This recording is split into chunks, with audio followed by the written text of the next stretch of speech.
पूरी रामचरितमानस जी लिखने के बाद बाबा तुलसीदास जी ने लास्ट में एक चौपाई लिखी है। पूरे रामचरितमानस जी का सार है, हमारे आपके जीवन का सार है। बाबा लिखते हैं, यही कलिकाल न साधन दूजा। यही कलिकाल कौन? कलयुग। 4 युग हुए, सतयुग, त्रेता, द्वापर और कलयुग। सतयुग में तप प्रधान था, हजारों लाखों वर्ष तपते थे ऋषि मुनि, तब जाकर कहीं ठाकुर की कृपा मिलती थी। त्रेता आया और यज्ञ प्रधान हो गया। मेरे प्रभु का जन्म भी यज्ञ के करने से हुआ। द्वापर आया, पूजा मध्य में आ गई, गिरिराज धरण हम तुमरी शरण। लेकिन कली काल में केवल एक ही साधन रहा। बाबा लिखते हैं कि देखो, इस कली काल में इतने साधन करने से कोई लाभ आपको नहीं होगा। कौन कौन से? यही कली कालन साधन दूजा, योग, यज्ञ, जप, तप, व्रत, पूजा। अब पूछने वाले ने कहा, ना योग से कुछ होगा, न जप से कुछ होगा, न पूजा से कुछ होगा, न व्रत से कुछ होगा, तो जो हम कर रहे हैं सब बेकार है। बोले बेकार नहीं है, करना चाहिए।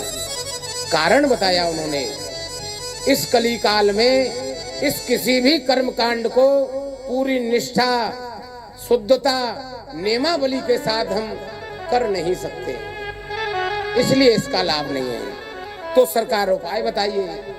फिर आगे की लाइन मेरे बाबा ने लिखी है, इस कली काल में केवल एक ही उपाय है। क्या है? राम है सुमेरी गाइए राम, राम है सुमेरी गाइए राम। राम जी के नाम का गुणगान करो, राम जी का सुमिरन करो। राम है गाइए, राम है सुमिरिए, राम है। लेकिन आगे इतना नहीं कर पा रहे हो, संतत सोनी है राम गुण ग्राम है, संतत सुनाए राम गुण ग्राम।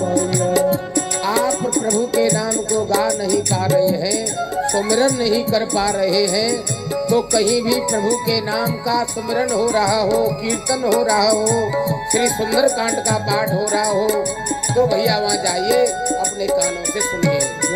बस इतना ही करना है। अब आपको सहितम उपाय बताता हूँ कि एक साधन को साधो और हमारा सब कुछ अच्छा होने लगेगा। क्या है?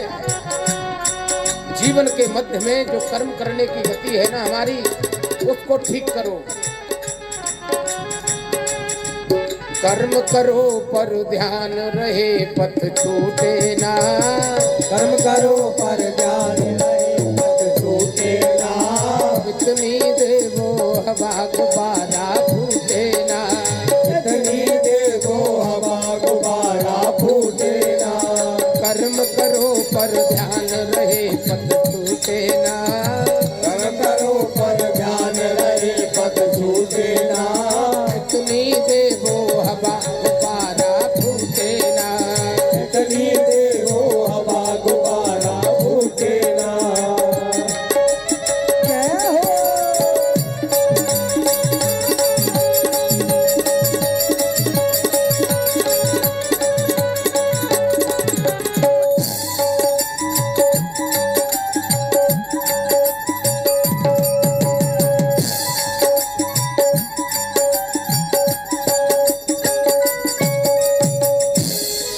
जीवन में परेशानियों से घिर गए हैं आप, तो हमारे ही कर्म का फल हमको ठाकुर दे रहा है। अगर हम क्रोध भी कर रहे हैं तो हमको बोध रखना होगा। कैसा? क्रोध करना आवश्यक है, बिना क्रोध के जीवन सधेगा नहीं। लेकिन कब करना चाहिए? एक बार क्रोध भी करिए पर बोध नष्ट ना होवे। एक बार क्रोध भी करिए पर बोध नष्ट ना होवे। एक बार क्रोध भी करिए पर बोध नष्ट ना होवे। एक बार क्रोध भी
साधन को साधो।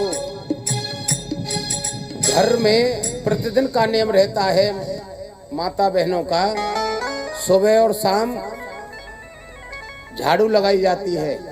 कारण क्यों? जो कूड़ा हो गया है वो बाहर निकल जाए। लेकिन कभी हमने बैठकर चिंतन किया है कि यह जो घर है इसमें जो अंदर कूड़ा भरा है उसको भी तो निकालना चाहिए। जय हो।